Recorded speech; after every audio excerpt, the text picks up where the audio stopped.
Welcome to the Shetland Times podcast. I'm your host Thor Holt, and today I'm having a quick chat with Louise Johnson from the Shetland Folk Festival. Enjoy.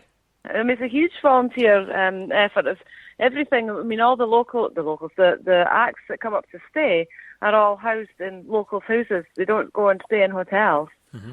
They stay in locals' houses, and the locals get some free tickets in return to come along. And we have volunteer raffle sellers, bar staff, door stewards, merchandise sellers, people that operate the shop all weekend are doing that as volunteers. Massive amount of volunteers involved in the festival, just making it happen, basically. And then we have our final fling. There's 4 nights of the festival and then a final fling on the Monday after it. And that's a sort of a thank you event to sponsors and volunteers and all the musicians, locals and the visiting ones as well. So it's a huge night, and it's just an informal party night with lots of live music and good fun.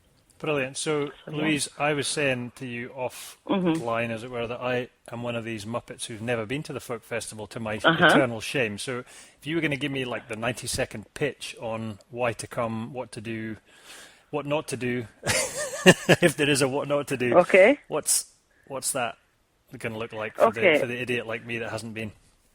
For somebody that's never been before, I would tell them that the Shetland Folk Festival is 4 days of absolutely amazing music, amazing atmosphere, just really good fun, lots of educational things to do in the form of workshops and so on, and sometimes occasional special events are held as well. Like we have There, who's a local band launching their album over the Folk Festival weekend as well.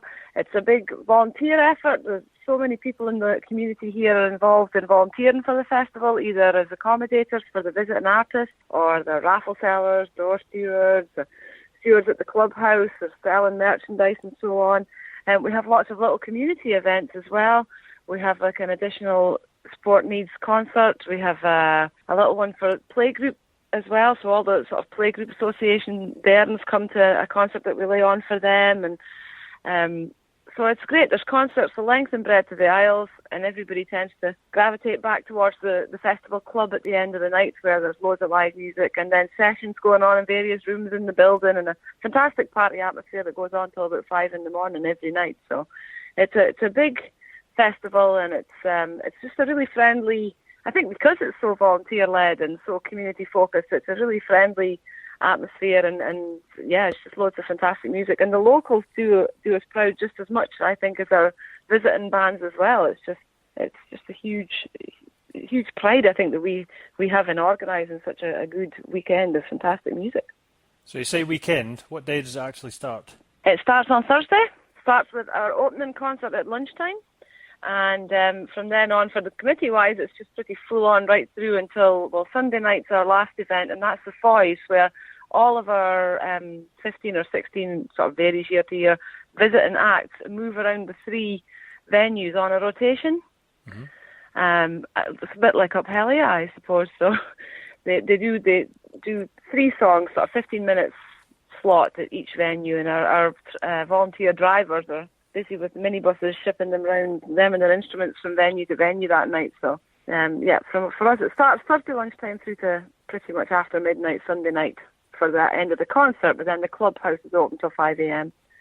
And then we have our final fling organiser and volunteers and musicians party on the Monday. Great, and is it child-friendly? Very child-friendly. We have, as I said, we've got entertainers in the form of circus, so I have to say they are going to be entertaining for the adults too this year, and there's workshops sort of geared towards the circus skills there.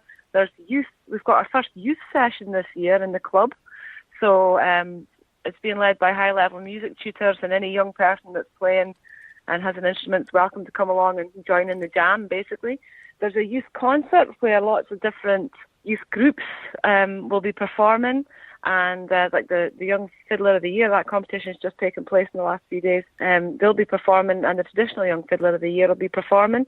But at the evening concerts, lots of people bring their children to our evening concerts as well. So it's very child-friendly. We also have our Piri Spang event, so that's a sort of stand. We have our Spang and Spree, which is a standing gig for the adults, but our Piri Spang is something similar, but for the little ones on Sunday afternoon. So they get a couple of live bands and they can jump around and enjoy themselves there as well. So yeah, very child friendly, I would say. Great. And where is the best place for people to go? I'm assuming there's an online place for people to go and find out the finer details if they wanted to book or plan their way around this. Yes, I would say go to our website, www.shetlandfolkfestival.com. Lots of information there.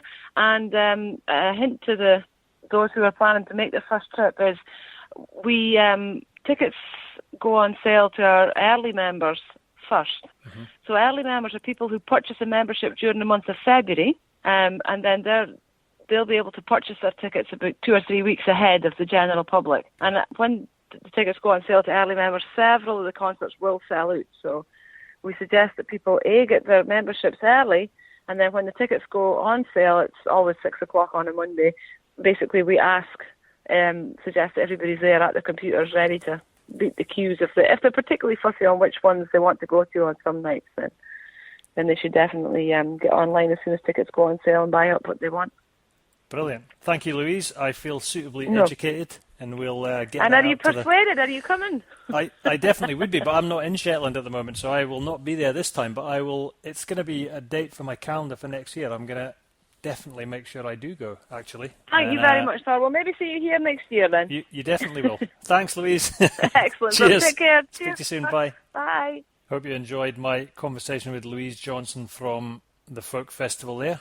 And speaking of music, it seems like a natural place to remind you that the Shetland Times actually do design and printing service for music, CD covers, event posters, tickets and programmes. Now, I don't know if they've got the gig for the Folk Festival or not, but there you go. Just thought I'd mention it while we were on the topic of music. Thanks for listening.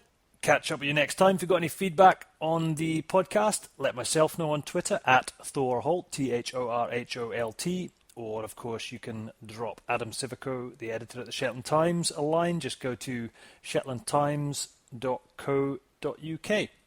See you next time.